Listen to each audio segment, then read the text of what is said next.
At 3:17 p.m., gravity took its daily break. Coins loosened from pockets, curtains hesitated, and the city rose a quiet finger's width from itself. The first week was chaos and comedy, startled yelps, drifting groceries, bruises shaped like door frames. By the second, the transit app added a line to every schedule, lift hour, and schools laid soft tiles on ceilings. Mira ran a small shop between a locksmith and a bakery.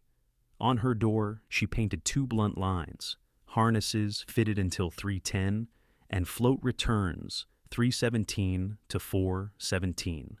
She sold carabiners like gum. People came to learn weightlessness. Clip to a rail, choose a wall, push gently, don't pinwheel.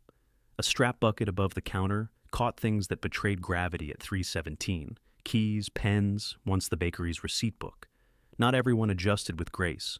A woman who refused to buckle lost her tea, her phone, and finally her patience. A bus edged into an intersection, and, when the hour began, passengers lifted like a bouquet while the driver talked them calm. Paramedics swapped ladders for reels of soft line. Everyone learned to ask a hard question without saying it aloud. What if someone floats too far? Still, wonder returned with the punctuality of a bell. Schools rang it.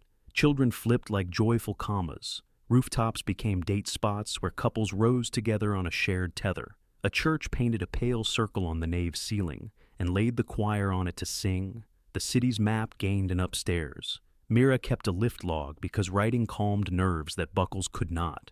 She recorded who shook on a first float, who came back with a shelf-shaped bruise, who laughed the big laugh when fear unclenched into joy. Neighbors called the log superstition. She called it geometry, with feelings. In a place where the difference between falling and flying had become timing and a knot, evidence mattered.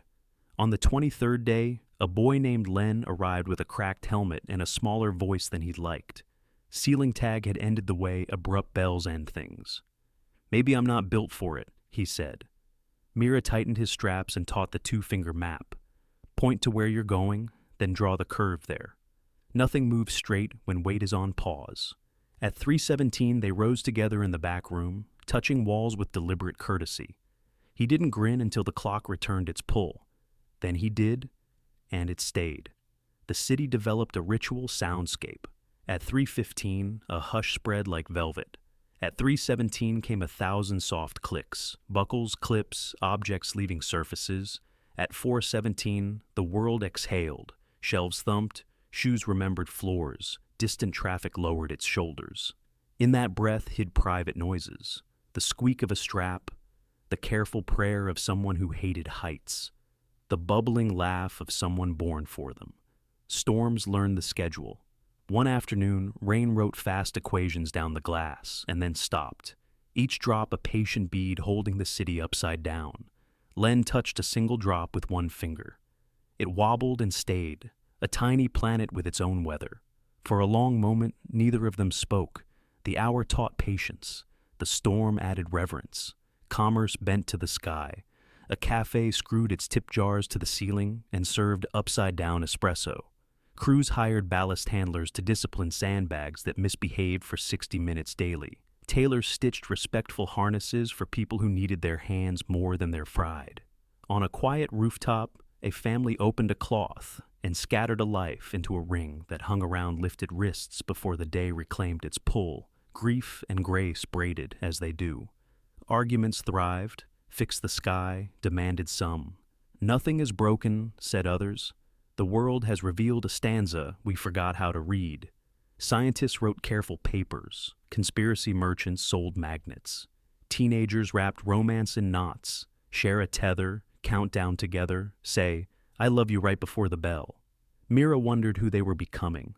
She kept selling straps and chalk bags for anxious palms. She kept the log. Number 381 cried for joy on second float. Number 412 asked whether being weightless counts as dancing.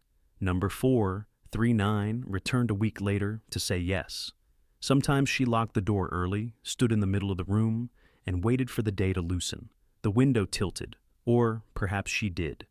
Every hour is made of gravity, she thought. One of ours remembers grace. At 4:17, the world always took them back. Shelves accepted their burdens with soft thumps. Rain finished its sentences.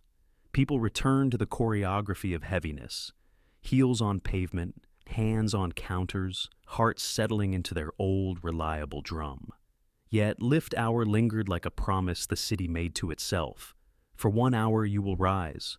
For the other, 23, try not to forget how.